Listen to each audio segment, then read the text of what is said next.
Welcome back to Moon Harbor Heroes. Today's issue is Cataclysm Crew, Issue 9, The Head That Wears the Crown. On a simple metal table, a SABRE file is open, showing pictures of Queen Bee and varied information about her. The team stands above it, looking down at the file, only their shadows visible on it. In the bottom right corner, we see a silver embossed logo in bold letters, Blockade. We turn the page and our story begins. We start in school. It is a early Monday morning, roughly 8:15. Like, you've been there for a little bit, but school is still kind of starting. What class do you three have together? Algebra 7. What would that be? Trigonometry? Let's go with trig. We needed to have something mathy for first thing in the morning. Algebra 7, the electrical blue. I'd like it pointed out that I am neither bright-eyed nor bushy-tailed. So you'd be the one person I'd expect to be bright-eyed and bushy-tailed. What a good morning it is. Nothing like starting the day off with some trig, right? Hey, I like... So we are in trigonometry class. Sorry, I was going to say, I like trigonometry. What are you talking about? Yeah, Alan's also a nerd. So we start the day with trigonometry. We are in math class. Your teacher has something projected on the board, a math problem or something, and you all are working diligently. Maybe someone is dozing off. Maybe someone is writing notes. Maybe someone is doing something else. I don't know what you all are doing, because we cut in with the... Actually, describe what you look like during trigonometry. Describe how you are sitting in this early morning classroom. Let's start with Amber. I feel like she's just kind of like slouched down in her chair, like staring at the board, because like, yeah, she's tired and whatnot, but like she's good at math. Like, she knows all this. She doesn't really need to pay attention. Max. I think Max definitely has a window seat and is staring just straight out the window. Probably in just like jeans and like a dark Mark t-shirt. Is Squire out the window? Yep. Like playing in the schoolyard, like, you know, in the trees and such. Alan, what do you look like? I'm sitting there very attentive to the teacher, listening and writing in my notes. I want to point out that while normally if you see me in costume without my mask on, my face is scarred with electrical, looks like electricity had basically baked my face, scars and stuff like that. But what the comic readers or comic people will see is that I don't have any right now, and you can see an item on attached to my hip that's just slightly glowing. That's actually projecting basically it's a glamour, as they would call it in the magic world, to make me look normal when I'm not in hero form. Oh, nice. And I love yes, that. it is immune to my electrical powers. So I'm not going to bake it. So you all are doing your respective thing, paying attention or not paying attention, when every phone in the room starts buzzing or ringing or reacting somehow. What do? Amber absolutely looks at her phone. Alan is going to look around the room, but not look at his phone, because he is a respectable young man and decided to turn his phone off like you're supposed to before you enter the room. I have to assume that Max's phone is always on the teacher's desk at this point. That seems fair. I feel like that makes a lot of sense. Like, you walk in and the teacher's like, puts his hand out for you to put it in his hand. Yep. Great. So Amber's the only one who sees this, but it's a live stream of breaking news of all of these ships around the sea with a note saying, like, with messages going around, Asterons blocking every exit, city in turmoil, ? And like, it's notifications are popping up left and right of people being like, wait, but my mom's out of town, how's she gonna get back in? Comments on the video all over. Your teacher also checks his phone. Actually, I think your teacher checks Max's phone because it's open on the desk. Max, do you have a password on it? Probably not, so Squire can get in. How close are we Perfect. sitting, like, together? Like, are we sitting like close in proximity as a group, I would say? Maybe? Or are we That's sitting... up to you. I feel like Amber and Alan are next to each other, and then Max is kind of on the other side of the room because we need to keep them separate. That makes sense. That's fair. It wouldn't surprise me if Max's desk was by itself. Fantastic. So the teacher's face pales, and he quickly goes over to the projector and starts messing around on the computer and switches it so now everyone is seeing this live stream coming in through like the internet here. And all of you are seeing this blockade of the Asterons, and there are messages like, again, it's a live stream video, so comments are popping up on top of it. Those superheroes never should have intervened. We should have just let the government take care of this. I think the mayor can handle this. And like lots of comments of that sort, very much blaming superheroes. There are a handful here and there that are like pro superhero, but not many. What do you all want to do? I think Amber's gonna like immediately like glance over at Alan with just kind of this like yikes look on her face. Yeah, Alan's gonna catch that look and be like, and I'm gonna actually lean over and whisper to Amber, "Is like, do we need to make a getaway out of here?" I'd like a panel of like Max at the window. It makes a hand signal to Squire. Then we get a couple panels like Squire running up in the tree and coming down with Max's like backpack that he keeps his suit in. Fantastic. But also in the background of those panels, as we see Squire scrambling through the trees, we do see like 3 or 4 large Asteron ships. Not quite the same size as the giant one you took down, or well, you attacked the other day, that Supai took down, but definitely large. These are not toys. Okay. Yikes. Amber's gonna whisper back like, I'm gonna go get a hall pass. I got a better idea. Take my hand. She takes it. At that moment in time, my eyes glow, and I want to shoot I want to put like give you a electrical energy because I'm gonna, and then I whisper, "Take the power out." Got it. Can I see that this is going on? Like I'm probably staring dead at you. Probably. Nobody else is staring at the projector. I want to like I want to point out the window and then loudly and suddenly yell, "Oh my god, everyone look, it's a distraction!" Perfect timing. I think at the very least everyone's going to stare at me. Yeah, a little That's bit. exactly what happens. Everyone turns and looks at you and is like, there's a lot of murmurs of like, God, he's so weird. And like murmurs of like, always trying to take all the attention. No, in fairness, I am pointing at a couple ships out. There are a few people reacting to the ships. But that does give Amber and Alan time to do that exchange of power. Amber, are you trying to turn the power off in the building? Yes. All right, go ahead and roll to unleash your powers. Solid. That's a 9. So on a 9, mark a condition, or I'll tell you how it's unstable or temporary. We're in school. How bad could unstable really be? That's what I was about to say. I'm gonna mark guilty. Perfect.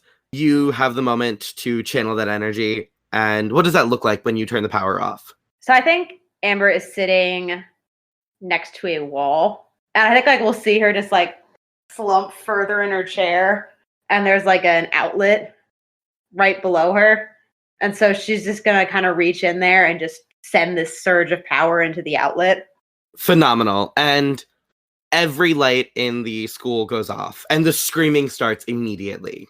It's daytime, so your classroom's pretty dark, but there are a lot of classrooms that don't have windows because the American public school system is trash. Yay! So, like, there's screaming. There's a lot of, like, you hear teachers yelling for kids to calm down. You hear a lot of, like, know-it-all students being like, it's just a power outage. It's not a big deal. Stop yelling. But that probably does give you enough time to... I'm actually not sure that it gives you enough time to get away. I thought about it, and I'm like, you're next to a large window. I have a plan. Great. Alan, what is your plan? I'm going to look at Amber and say, brace yourself. This might hurt. And I want to wrap my arms around Amber, and I'm going to try to direct a bolt of basically lightning through the window and use it as a distraction, as if the aliens are pulling us specifically out of the room, and just literally fly out of the room using that as the distraction, and just hope Max catches on as it happens. Great. Amber is going to grab her bag as this happens, since that has her suit in it. Totally Before understood. this happens, can I get a couple panels of Squire having made her way into the school and like maybe her peeking in the window at the door? Absolutely. So Squire gets in and like we see a panel of Squire like trying to press buttons on the door to get it open. And right as like she's pressing a couple buttons, the power goes out and she looks down at her hands like, did I just do that? And then we see her scampering through the hallways, dragging this backpack that's a little bit too big for her to be dragging. But she's doing it anyway because she's a champ. Yeah, we see her peeking in through the window just as Alan embraces Amber and rolls to unleash his powers. Oh boy, let's see how badly this goes. Oh, that went well.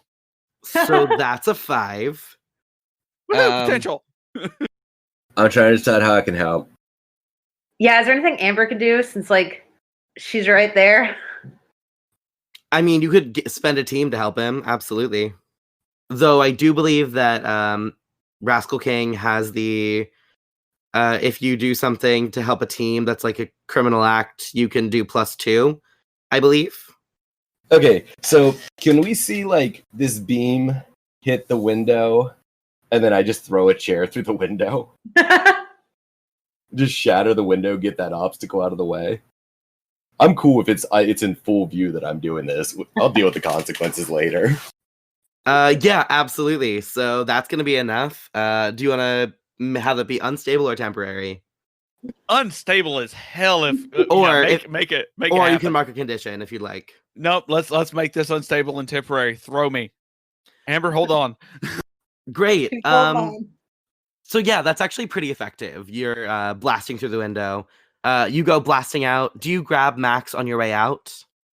I was gonna say that. I was going to say if I fucked it up and didn't roll a 10 or above, I was going to basically barrel into Max and take him with us,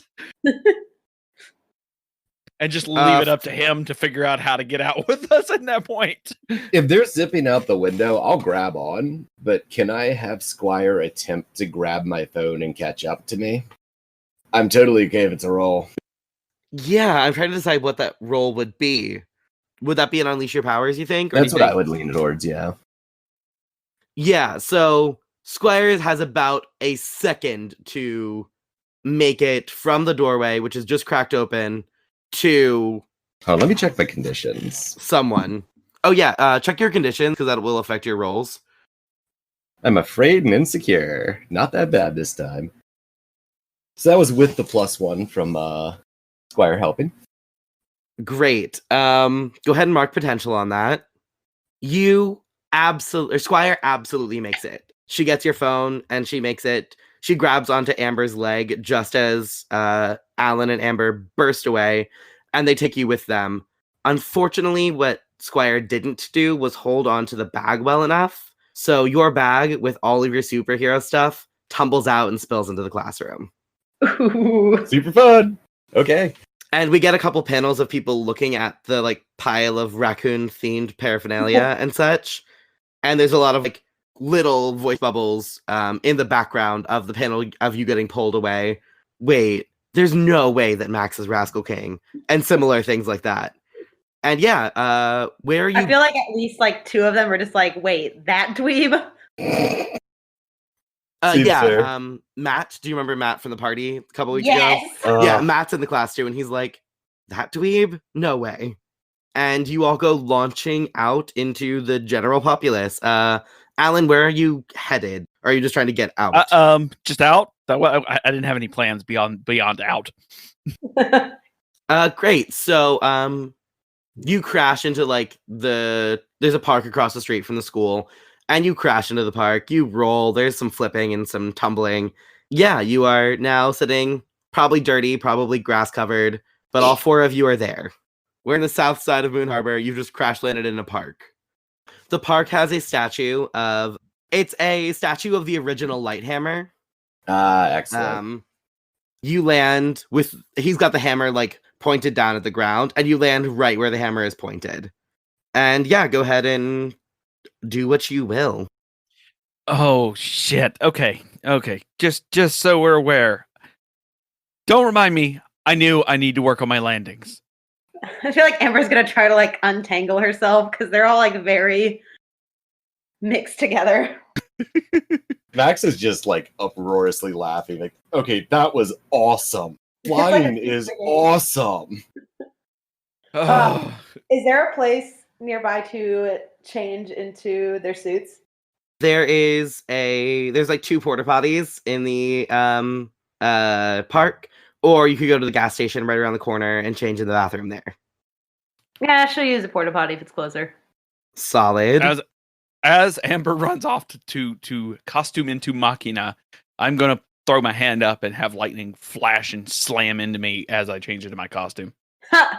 I'm doing this like Thor, bitch. Let's go. I would like a panel of Max running off to a fast food restaurant real quick. Yeah, so we get If you wouldn't mind, I'm just gonna re-enter in a moment after. I know exactly what you're going for, and yes, you can do it. I just need to get there. So we get the like transformation panels. It's like we see Amber struggling in the bathroom to change in the porta potty to change. We see Alan get hit by a bolt of lightning to come up looking heroic and changed. And we see Max running off towards a fast food restaurant, like literally right across the street on the other side of the park. And then we see Amber is in her costume as Machina. Alan is in his costume as Tyrannus. And then we see Max. Max, what are you wearing? Sorry. And Max kind of like Tyrannus. Max like stumbles like into the frame with a cardboard crown from the fast food place and what's obviously like a cloth napkin he stole from a nearby restaurant with holes cut in it wrapped around his face. Phenomenal. Amber is gonna get out her phone and take a quick photo of that. Oh yeah. Tag me in that. Well, guys, now that we're Alan, as he says this, just takes a long pause and looks at Rascal King. He's like, costumed up. Are we going to do something about that? As he points to the alien ships in the air. Yeah, what's the plan? Yeah, where do we start?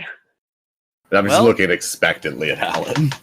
Well, the bigger one did get punctured pretty well when I hit it with a blast. These are smaller. I think I could take one down. Maybe. I'm kind of like Max, like looking up the enormously high, like long distance up to them. It's like, I don't know how I can help. Wait. What if we fly up to what if I fly you guys up to one of the top of the buildings and I have no idea what we're doing now? That's in character. He's like literally has a moment of just pure, the fuck are we doing? You blasted us out the window. I thought you had a plan. I had a plan. We were going to help. I don't know how we're going to help.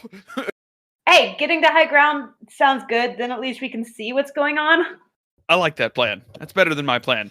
My plan was to take one out of the sky. Your plan's better. Let's go with that. Cool. Are there any tall buildings nearby? Yeah, so there's a not super close to you, but like 1 or 2 blocks away. There's a high-rise apartment building, probably about 12, 13 stories. So to get to the top of that, it's got a flat like garden roof. It's nice. Looks good. All right, grab on, guys. We're going flying. Sounds good. All right, so if Alan's able to do this, we're gonna fly up there, and I'm gonna try not to crash this time. I think you can just make this happen. I think you can just fly him out. You're not in like a rush to get up there. No. All right, so we're at the top of the roof. What do we see? I want to say that I guess there'd be a panel of Max grabbing onto Alan one side and Amber grabbing the other side and him putting his arms around both of them, and then just like electricity surrounding all three of them and just in the air. Once we hit the roof, Max and Squire will probably like run over to an edge, just like scout out the area, see what we can see. Alan is going to fly up further into the air to see if he's got a better vantage point higher than they do. I think Amber's going to go to the opposite side of Max to check out the other side. Great. As you all are heading off in your respective directions, your phones all buzz again. And this time it's a message from an unknown number that I don't know that any of you would Whose phone? Alan, you have this number saved. Max, you might have this number saved. Amber, you probably don't. Is it but calling it's a all three of our message. phones? It's a text message. Okay. My phone's still off. I need to remember to turn that on at some point. So yeah, for the two of you, are you looking at your phones when you're doing Oh, this? yeah. or- Yeah, I'm looking at my phone. It's a text message from a SABRE operative that says, "Attention all heroes. Do not, comma, I repeat, do not, comma, get involved with the Asteron invasion, period."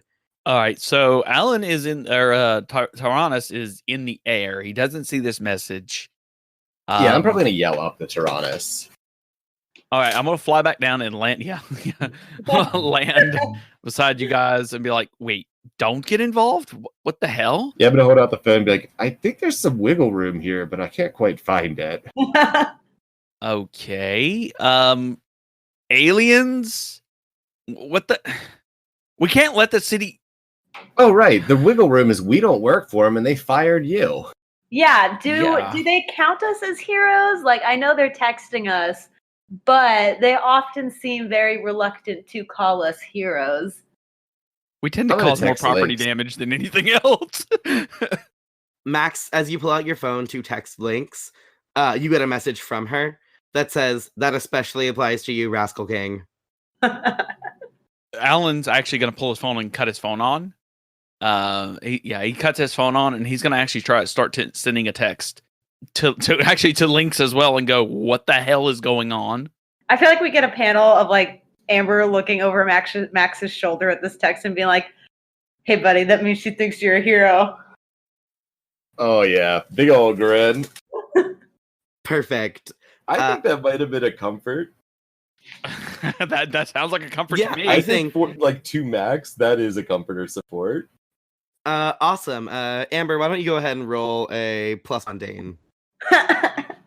Oh baby, that's a good roll. That's a potential. If I ever see Excellent. one. ooh, I filled up my track. Yay, take an advancement. Max, I'll let you decide if you think those words land true or not. I think you're in such a good place that it probably wouldn't affect you too much either way. But you don't get any like the benefits of a comfort and support. Yeah, I think I just smile a bit. Alan, as you're turning on your phone, you see that you have like 11 missed calls. And it's like blocked number, links, blocked number, boost, links. I think that was 7. And then a couple more. Son of a bitch. All right. So before I actually send the text message off, I see all these rings of things popping up, notifications, and I'm like, fuck. So I'm actually going to call Boost directly. Ring, ring, ring. Boost picks up and it's like, "Hey, what's up?" What the hell is going on? Well, some heroes tried to get involved to get Glacier back. She's back. Don't worry, Glacier's back. She's a little beat up, but she's back. And in doing so, blew up the Asteron mothership. And now they're going to, and I quote, "watch us starve like the vermin we are." Okay. And we're doing nothing about it? We are doing something about it. You are not. You really expect me to do nothing in this situation? I expect you and your team to let the grown-ups handle it. And Boost is trying to shift your tables. I am totally not okay with this right now. Great. Go ahead and roll to Well, what are the changes? trying to shift your mundane up and your savior down. Yeah, no, fuck that. Solid. Then go ahead and roll to reject. Fuck me. Son of a bitch. Wow. So on a miss, their words hit you hard. Mark a condition, and the GM will adjust your labels. So mark a condition, I'm marking angry because I am pissed. and I'm gonna shift your mundane up and your freak down this time. I think that you feel less like a hero, less powered, because you couldn't stand up to Boost in this moment.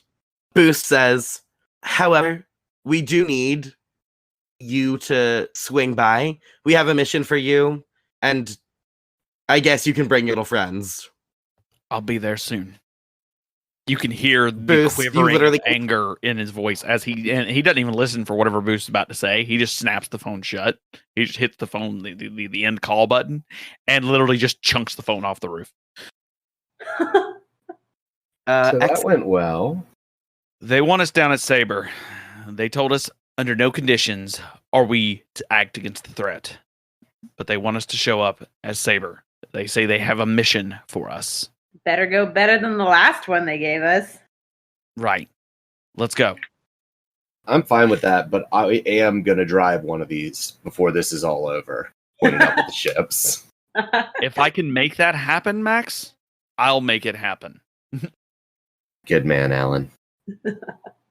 So, is anyone going to do anything else before we head to Sabre? I feel like we'll get like a panel of Amber like looking out off the side of the building, just like, do you want your phone? I think that's the last word bubble we get on that page. If anyone has another scene they want to hit before we go to Sabre, we can hit that. But otherwise, we're going to flip the page and go to Sabre. I want the first panel once we arrive at SABRE to actually be a close up of Squire who's holding the broken phone. I love it. Phenomenal. In a panel, I feel like we could also get like one with like, or like Amber leaning down and be like, "Oh, I can fix this." So the first thing we see is a panel kind of reminiscent of the cover of your first issue, where we see the scene reflected in Squire's eyes. So we see Squire holding the phone, and reflected in Squire's eyes as she looks up is the now rather destroyed SABRE headquarters. It took a pretty serious beating during that invasion. So yeah, and also because the Astrons blew a hole in the road, it is kind of exposed to anyone. And so there's like graffiti and vandalism on the walls and on the windows. Oh, fun. And then we cut to Amber saying, I think I can fix this. And then we're going to jump right inside. And we see the four of you with Squire, or three of you with Squire, standing in what was Glacier's office, but right now looks like it's Boost's office. Boost is sitting across from you at a desk. They don't look comfortable behind a desk. Like, you all know Boost is kind of lighthearted and goofy. And this is not the best setting for them. But there are 3 chairs and like a little stool set up across from you as you walk in. And Boost is like, can we get a panel of Amber looking like super uncomfortable? Because like this is the guy that arrested her dad. Yeah, absolutely. Boost, I think Boost notices the uncomfortability, but it's one of those no one's going to talk about it. And you 3 walk in the room, and Boost gestures for you all to sit and says, I've got some things to tell you, so we might as well get comfortable. Comfortable, eh? These chairs? Comfortable? Really? SABRE, and actually, before the panel cuts out, he wants to. Actually, the next panel before Boost starts talking, he goes, "I know SABRE can afford better than this." Boost says, "Only the best for our favorite guests." Max is just pacing the whole time. There's no way he's gonna be able to sit still. Amber's gonna sit on like the edge of the seat.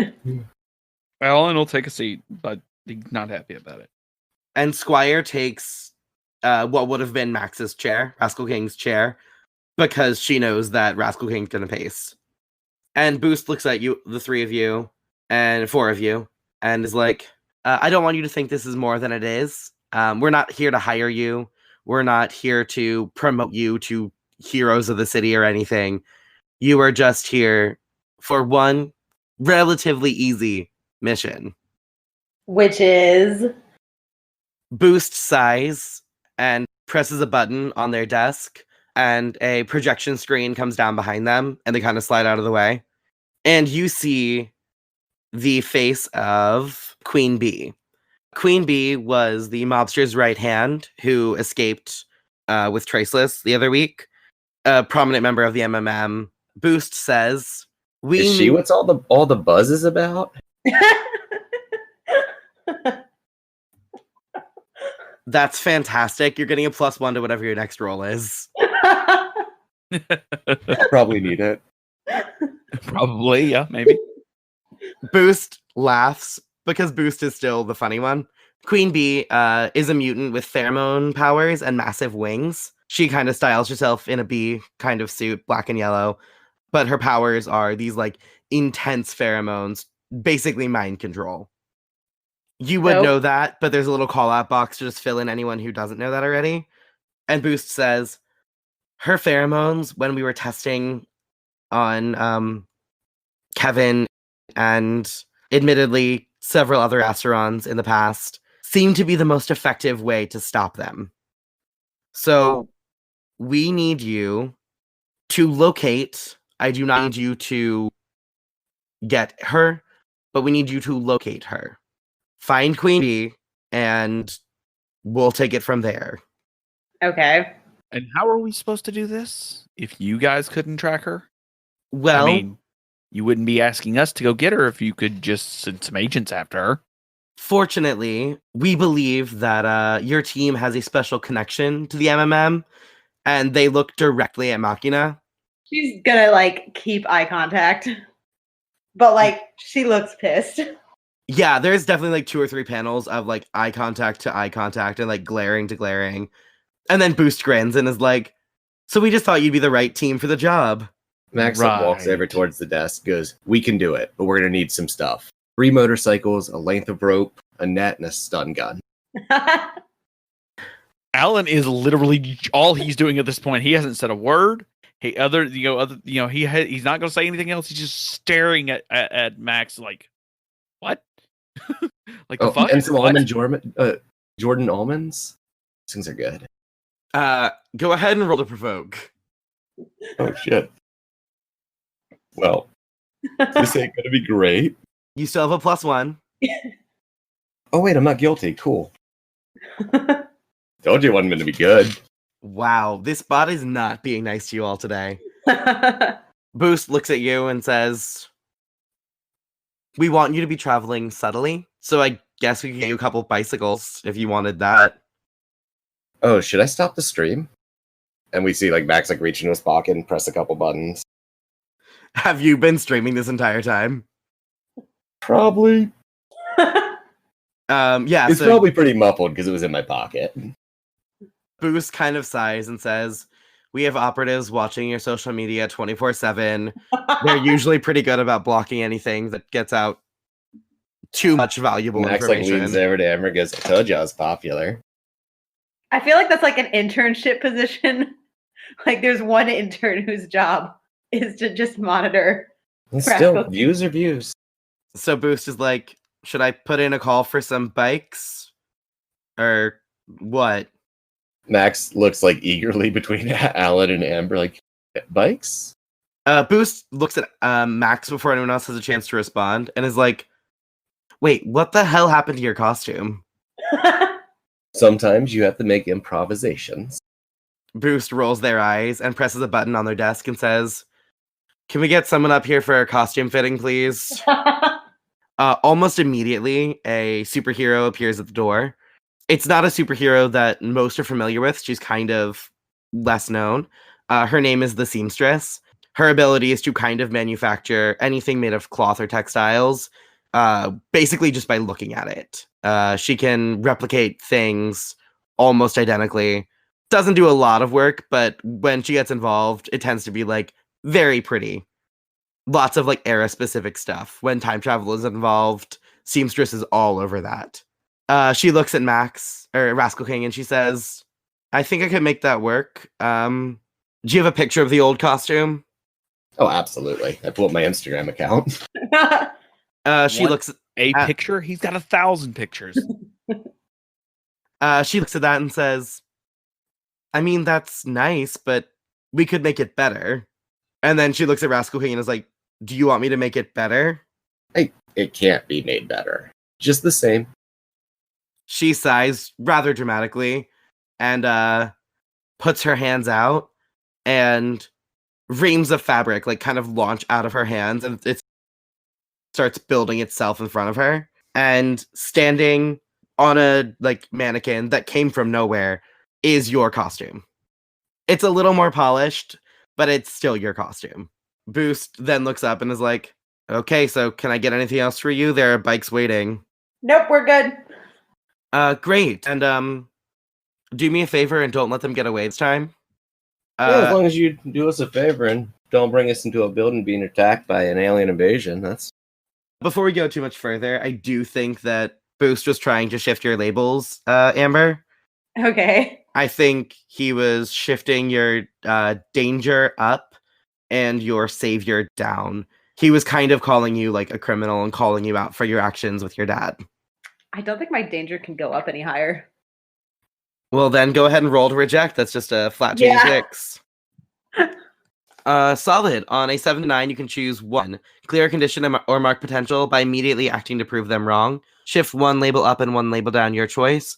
Or cancel their influence and take +1 forward against them. Ooh, I'm gonna clear my guilty condition. All right. How are you immediately acting to prove them wrong?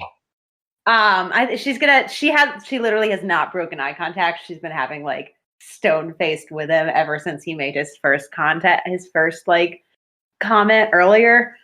And she's going to say, well, I mean, considering I was one of the people that was like doing something the entire time, and wasn't just lying there handcuffed, I'll see what I can do. I don't know that that's quite enough to be able to... Okay. I think it'd have to be an action of some sort. I mean, it could be as simple as like pushing back your anger and faking kindness and like shaking their hand. I think that would probably do enough to like, look, I'm not volatile. Yeah, I think we'll get like, she's been like very stone-faced, and we'll see like this very like awkward forced smile on her face, just like, yeah, we'll do our best. And the font is definitely different on that. Yeah, we'll do our best. It's like a little thinner and a little taller. It's like implying that the pitch went up on that. It's a great visual effect. I know you will, kids. All right, go give them hell. And then they gesture for you all to leave. Amber's gonna keep the same like really forced smile until they leave the room.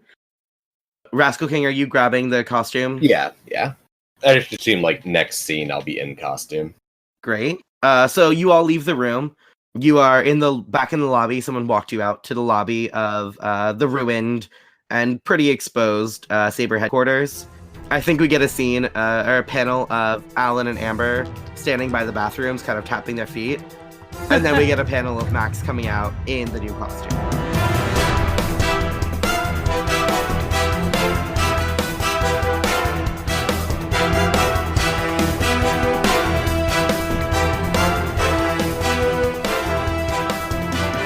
Moon Harbor Heroes is produced by Anthony Sheets and TP Hugh, and edited by Anthony Sheets. Anthony can be found on Twitter at IcyNewYear or at IcyNewYear.com. T is the host of Incubator on Air, a new play podcast available on iTunes, Stitcher, Spotify, and Google Play. They can be found at T Huth Playwright on Twitter or at TPHuth94 on Instagram. Cataclysm Crew is GM'd by TP Huth. Rascal King is played by me, Anthony Sheets. Machina is played by Elliot Peterson. She can be found at Elliot Yulin on Instagram. Our logo was designed by Beautiful Beasties. She can be found on Instagram at beastly.doodles or at patreon.com/beautifulbeasties. The music in this issue is Mistake the Getaway by Kevin MacLeod. A link to his website and the license will be in the show notes. If you want to get a hold of us, email us at moonharborheroes@gmail.com or find us on Twitter at moonharborcast. If you enjoyed this issue, please leave us a review on iTunes and tell a friend. Word of mouth and 5-star reviews are really the best way for us to keep bringing these stories to more people. And thanks for helping us save the world. We'll see you next issue.